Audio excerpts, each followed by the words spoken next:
I'd like to address the women who have left me comments saying I don't have a clue because I'm supporting the liberals. You're entitled to your opinion, just as I'm entitled to mine. But mine is based on historical fact. Do you know how you're allowed to own property without a husband? You're allowed to drive, have a credit card, get a bank loan, get a job, love whoever you want, travel without anyone's permission. You can live by yourself if you choose, or have a roommate, or not, just as you'd like. Those rights are relatively recent, and they weren't granted out of the kindness of society's heart. They were fought for by feminists. They marched, protested. Many were beaten for their trouble. Many were jailed and force-fed, and many died. Many women died for the privilege of being considered persons under the law. They died so that we could take all the rights that they fought for granted, and we can vote for whomever we choose. Oh, and by the way, the right to vote was granted to Canadian women in 1919 by the Liberal Party. But women in Quebec didn't get the vote until 1940.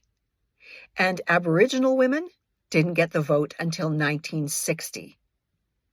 You don't have to call yourself a feminist. Call yourself a purple people eater for all I care. But if you value your independence, you'd better pay attention to the direction this country is heading. Pierre Poilievre has aligned himself with far-right nutbars like Jordan Peterson, who think your rights have gone too far. With Ezra Levant of Rebel Media, a platform that has proudly hosted voices like Lauren Southern, who once wrote, "Women are not psychologically developed to hold leadership positions and are not going to be great being CEOs." Seriously? These statements aren't just untrue, ridiculous, disgusting, but they're ignorant.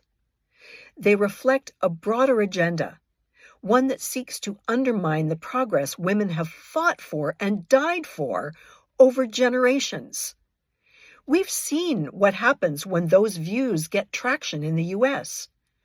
Right now, women are dying when they seek medical care because they're told to go home and bleed out. Is that what you want for yourself? Is that what you want for someone you love? A daughter, a friend, a sister, a mother? When political figures align themselves with individuals or platforms that promote these regressive ideologies, it should alarm every woman in Canada. The rights and freedoms women enjoy today were hard-won and should never be taken for granted. Don't think that it can't happen here, because rights are only safe so long as the people in power believe in protecting them. And those, my friends, are the Liberals, not the Conservatives. Every woman in Canada should recognize how lucky we are to have the right to vote however we like, love who we want, go where we want, do what we want with our bodies. You may not care what happens to other women, but vote knowing it can happen to you, and your personal rights are on the line. Stand on guard, Canada. Don't be manipulated and fall for the gaslighting of Pierre Poilievre. And vote like your life depends on it, because it does. And if you think you might have trouble getting to a voting station, call your MP's office because they can help you arrange for a ride. Please vote Liberal, as though your life depends on it.